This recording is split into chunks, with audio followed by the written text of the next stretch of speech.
Avec nous, l'historien et politologue Paul Vallée, chercheur associé au Centre de sécurité politique de Genève.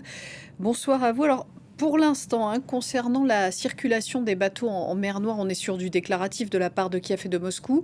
Il y a loin des paroles aux actes, ou est-ce qu'on peut réellement s'attendre à des attaques de bateaux circulant vers les côtes ukrainiennes ou russes? Alors pour l'instant, on n'a pas encore pu vérifier que ça soit le fait, puisque le trafic maritime sur cette partie de la mer Noire est finalement assez réduit. Je crois qu'avant la sortie la De l'accord? déclaration de sortie de l'accord, le dernier navire à avoir emprunté la route était un cargo turc. Et il n'y en a pas eu depuis le début de la semaine.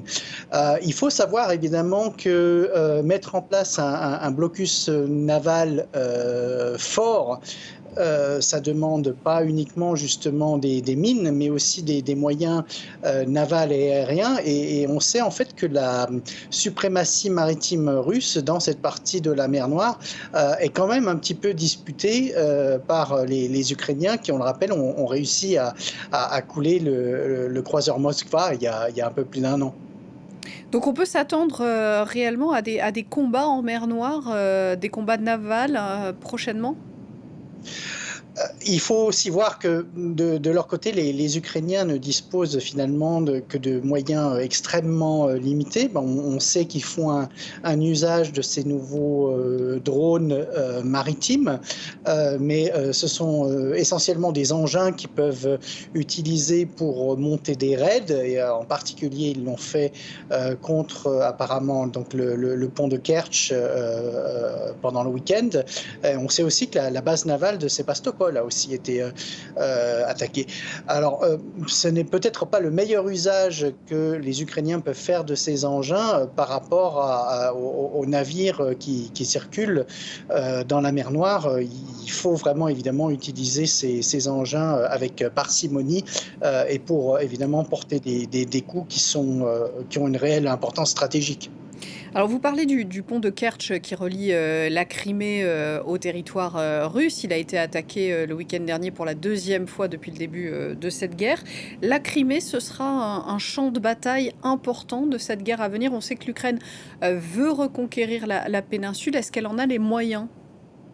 Alors, il y a certainement évidemment un objectif stratégique et militaire.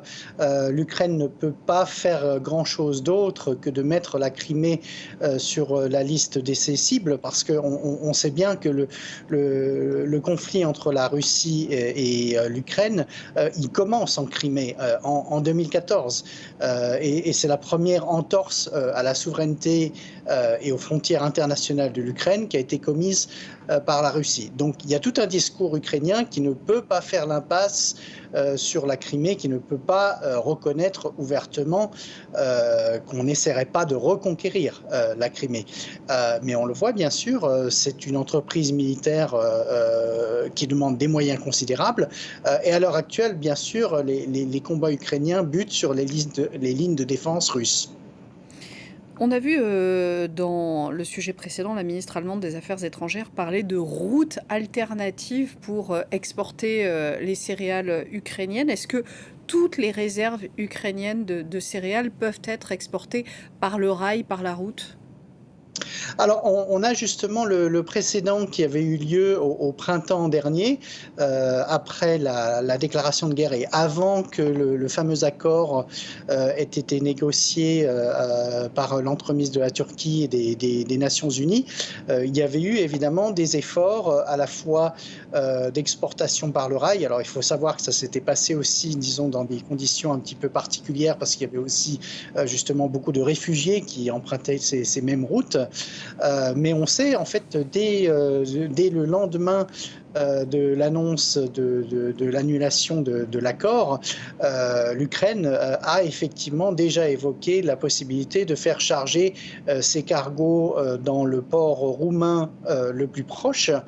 Et évidemment, pour essayer de se protéger également des frappes russes, essayer de naviguer autant que possible dans les eaux territoriales qui ne sont pas des eaux internationales.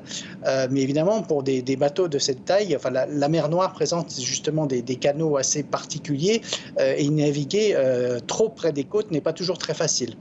Merci beaucoup, Paul Vallée, d'avoir été avec nous pour cet éclairage sur France 24. Je vous remercie.